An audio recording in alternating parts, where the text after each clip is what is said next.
ጆቫኒ ኩንዳ ይህ ተጫዋች ከስፖርቲንግ ሊዝበን በዘንድሮ ድራማ ጥሩ ብቃታቸውን እያሳዩ ከሚገኙ በአውሮፓ ቡድኖች ላይ እየተጫወቱ የሚገኙ ምርጥ ተጫዋቾች ውስጥ አንዱ ነው። በሩቤን አሞሪም ስር የመጀመሪያ መሰለፍ ዕድል ያገኘው ጆቫኒ ኩንዳ አስገራሚ ብቃቱን በሩቤን አሞሪም ስር ያሳየ ነበር። ሩቤን አሞሪም ከለቀቁ በኋላም ጥሩ ብቃቱን አሳይቷል። ቸልሲዎች ባልተጠበቀ ሁኔታ ዛሬ ጠዋት እንግዲህ ፋብሪዚዮ ሮማኖ ምንም አይነት መረጃ ሳይወጣ ጆቫኒ ኩንዳ ለቸልሲ ፈርሟል ብሎናል። ይህም ያለው እንግዲህ ሂድዊጎ ብሏል፣ የተረጋገጠ ፊርማ ነው ይለናል። እስከ 2026 ድረስ ወደ ቸልሲ አይመጣም፣ በዛው የሚቆይ ይሆናል የቀጣዩ ዓመትን ጨምሮ ማለት ነው። ምክንያቱም እድሜው ገና ነው። እንግዲህ ዛሬ ባለው መረጃ ራሱ 17 ዓመት ከ318 ቀን ላይ ነው የሚገኘው። ደርማቻችን ይህ ተጫዋች ለቸልሲ ፊርማውን የሚያኖር ይሆናል። ቸልሲ እናት የታዳጊዎች ምልመላው እንደቀጠለ ነው። ተጠባቂ ተጫዋች ነው። ምክንያቱም ማንቸስተር ዩናይትድ እና የማንቸስተር ዩናይትድ ደጋፊዎች ይህንን ተጫዋች እንደሚያስፈርሙት በጣም እርግጠኛ ነበሩ። ምክንያቱም ሩቤን አሞሪም በማንቸስተር ዩናይትድ መኖራቸውን ተከትሎ። ነገር ግን ቸልሲ ባልተጠበቀ ሁኔታ በክረምቱ የዝውውር መስኮት ፔድሮ ኔቶን ሲያስፈርሙ እንደዚሁ በጣም ባልተጠበቀ ፈጠን ያለ እንቅስቃሴ ነበር ያካሄዱት። ይህም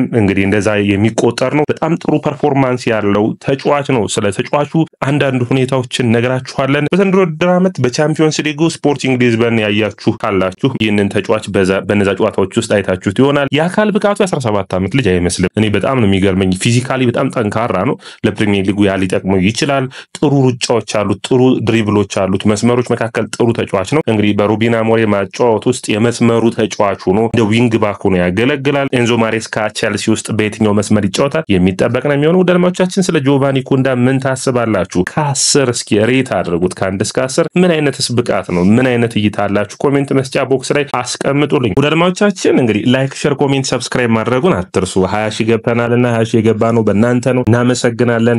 ላይክ፣ ሼር፣ ኮሜንት፣ ሰብስክራይብ ማድረጉንም አትርሱ። አድማጮቻችን አንድ ነገር እዚህ ጋር መነጋገር ያለብን ይመስለኛል። ከዚህ በፊት ቸልሲ ብዙ ታዳጊዎችን ሲያስፈርም እግር ኳስ በሚያዩ ተመልካች መካከል ልዩነቶች እንደነበሩ እናውቃለን። ይህንን ተጫዋች ግን ብዙዎቻችን ቢያንስ 3 ጌም 4 ጌም በቻምፒዮንስ ሊጉ በዘንድሮ ጨዋታዎች ውስጥ ያየ ነው የሚመስል ጥሩ ፐርፎርማንስ ካላቸው ታዳጊዎች ውስጥ አንዱ ነው። ይህ ተጫዋች እንግዲህ ለቸልሲ ፍቃዱን ሰጥቷል። ለቸልሲ ለመፈረም ያ ጥሩ የሚባሉ ለቸልሲ ታዳጊዎችን የማስፈረሙ ፍላጎት እንደቀጠለ ነው። ዩናይትድ እንግዲህ በመስመሮች መካከል ጥሩ ተጫዋችን ይፈልጉ ነበር። አንዱ ይሄ ተጫዋች ነበር። ነገር ግን ቸልሲ ቀደም ብሎ ስራዎቹን እንደሰራ የሚያሳይ ነው። እንግዲህ ከፖርቹጋል የወጡ መረጃዎች እንደሚያሳዩት እንግዲህ በዘንድሮ ውድድር ዓመት ነው ሙሉ ድልን ያገኘው። በዘንድሮ ውድድር ዓመት 40 ጨዋታዎችን እስካሁን ማድረግ ችሏል። ምን አይነት ብቃቶች አሉት ብለን ስናስብ በፖርቹጋል ፕሪሚየር ሊግ 25 ጨዋታዎችን አድርጎ 1 ጎልና 4 አሲስቶችን አሉት። በቻምፒዮንስ ሊግ 10 ጨዋታዎችን አድርጎ 1 አሲስት አሉት። 17 ዓመት ከ318 ቀን ላይ የሚገኝ ነው። 2007 ላይ የተወለደ ነው። እስኪ ቁጥራዊ መረጃዎች ምን አይነት ብቃት እንዳለው ልንገራችሁና ከዛ ተጫዋቹን ሁኔታ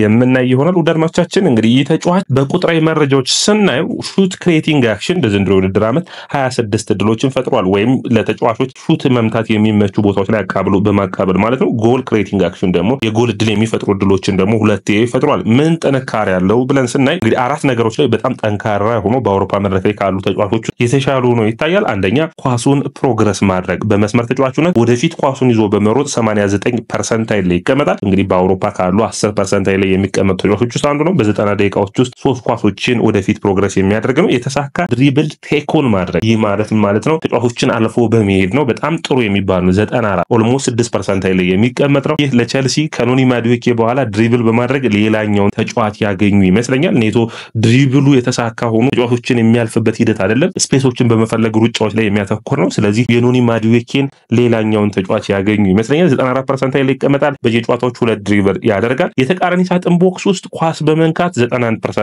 ነው። በየጨዋታው 3 ኳሶችን ተቃራኒ ቡድን ውስጥ ይነካል። ይህ ፍጥነት ስላለው በጣም ብዙ ሩጫዎችን የሚያደርግ ተጫዋች ስለሆነ እንግዲህ ጥሩ የሚባል ተጫዋች ነው። ወደፊት ፓሶችን በማድረግ 81% ላይ የሚቀመጥ ነው። ያ ማለት በየጨዋታው 6 ኳሶችን ወደፊት የሚገፋ ይሆናል። በአሁኑ ባለው ግምት እንግዲህ ፋብሪዚዮ ሮማኖ ዋጋውን አላስቀመጠም። ነገር ግን ባለው ዋጋ በፋይናንሻል ኢንተርኔት ላይ ካያችሁት ኦልሞስት 32 ሚሊዮን ፓውንድ የሚገመት ተጫዋች ነው። በግራ እግሩ ይጫወታል። የግራ መስመር ተከላካይ እና የግራ ዊንግ ባክ ተመላላሽ እና የግራ መስመር አጥቂ ሆኖ መጫወት የሚችል ነው። እንግዲህ ትንሽ አስቸጋሪ የሚያደርገው ቸልሲ ለምሳሌ ባለፈው ሳምንት ዳይነርስ ኢቫንጀሊስትን አስፈርሟል ብለን ነገርናችኋል። ገብርኤል ማክን ይፈልጋሉ። ስቴፋን ዊሊያንን አይተናል። ስቴፋን ዊሊያን ራሱ ሲጫወት 1-2 ጨዋታዎች ነው ያየነው። ያን ያክል አላየነውም። ይህኛውን ተጫዋች ግን አይተነዋል። ታዳጊ ተጫዋች መሆኑ ነው እንጂ። ስለዚህ ቢያንስ ቸልሲ ትንሽ በአውሮፓ መድረክ ላይ ያሉ ተጫዋቾችን ፍለጋውን ጠንካራ አድርጓል። ይህ ጥሩ የሚባለው ከዛ ውጭ 1 ዓመት በስፖርቲንግ ሊዝበን መቆየቱ የተጫዋቹ በተጫዋቹ እድገት ላይ የሚያግዝ ይሆናል። በስፖርቲንግ ሊዝበን ብዙ የመጫወቻ ጊዜ የሚያገኝም ይሆናል። እንግዲህ ይህንን ተጫዋች ኤንዞ ማሬስካ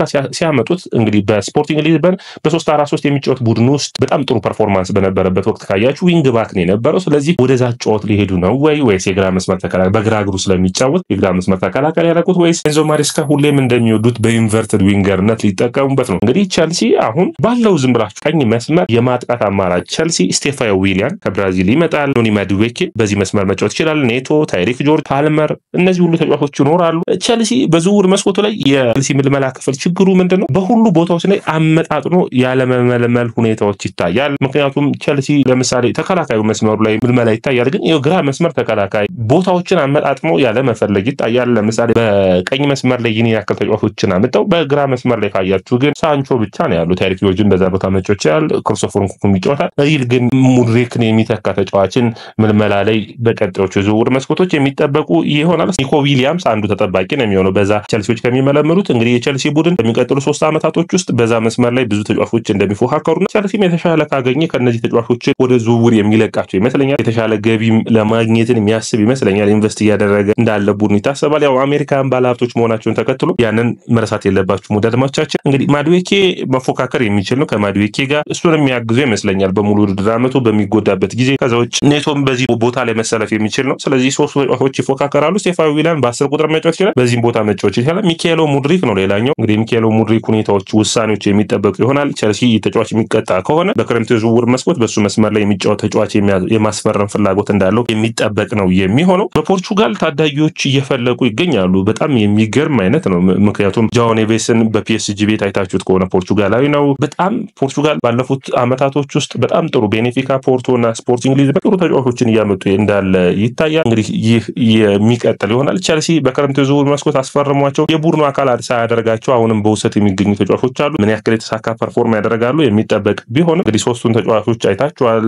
ጃኦ ፌሊክስን፣ ሬናቶ ቬጋን በውሰት እንደለቀቀ ወይስ በቋሚነት በዚህ ቡድን ውስጥ ተጫዋቹ ነው የሚቀጥል ተጫዋች ይሆናል ወይ የሚለው ትልቁ ነው። አሁንም ቢሆን ግን የቸልሲ ደጋፊዎች ጥያቄ ቸልሲ የሚያስፈልገው ልምድ ያለው ተጫዋች ነው። ልምድን ከአመራር ክህሎት ጋር ያለው ተጫዋች ይፈልጋል። ስለዚህ እንደዚህ አይነት ተጫዋች መቼ ነው የሚያገኘው የሚል ነው። እዚህ ላይ ጠንክረው መስራት በክረምት ዝውውር መስኮት ይጠበቅባቸዋል። እንግዲህ ጆቫኒ ኩንዴ አብሮት ከጎኑ የሚሰለፈውን ቪክቶሪዮ ኮሬስ ከስፖርቲንግ ሊዝበን ጋር ጥሩ ግንኙነትን ፈጥረው ቸልሲዎች በማጥቃቱ መስመር ያመጣሉ። ምክንያቱም ልምድ ያለው አማካኝ፣ ልምድ ያለው አጥቂና ልምድ ያለው የመሃል ተከላካይ፣ ልምድ ያለው በረኛ ቸልሲ በእነዚህ መስመሮች ውስጥ ክፍተቶች እንዳሉ በግልጽ የሚታይ ነው። ልምድ ያለው ቡድኑን በአምበልነት የሚመራ ተጫዋች ይፈልጋሉ። ያንን ያደርጋሉ ወይ የሚጠበቅ ነው የሚሆነው። በአጠቃላይ ጆቫኒ ኩንዴ በዘንድሮ ውድድር ዓመት 2 ጎልና 6 አሲስቶችን በሁሉም ውድድር አድርጓል። 40 ጨዋታዎችን ጀምሯል። በ2026 ቸልሲን የሚቀላቀል ይሆናል። ለእንግሊዝ ፕሪሚየር ሊግ የተፈጠረ የሚመስል የአካል ብቃት ሰውነት አለው። ያ እናንተ በትንታኔው ላይ ቪዲዮ የምናያይዝላችሁ ይሆናል። ቪዲዮ ላይ እንደምታዩት የአካል ብቃቱ ረገድ በጣም ግዙፍ ተጫዋች ነው ጆቫኒ ኩንዴ። እንዴት አገኛችሁት የጆቫኒ ኩንዴን ቸልሲ ለማስፈረም ማሰቡንና ፊርማውንም ማጠናቀቁን? ምንም ዝውውር ዜና ሳይሰማ ነው። ይህ ጥሩ ልምድ እንዲሆንላቸው ለቸልሲ ቡድን የሚጠበቅ ነው የሚሆነው። ወዳድማቻችን ይህ ያያ ስፖርት ነው። ላይክ፣ ሼር፣ ኮሜንት፣ ሰብስክራይብ ማድረጋችሁን አትርሱ።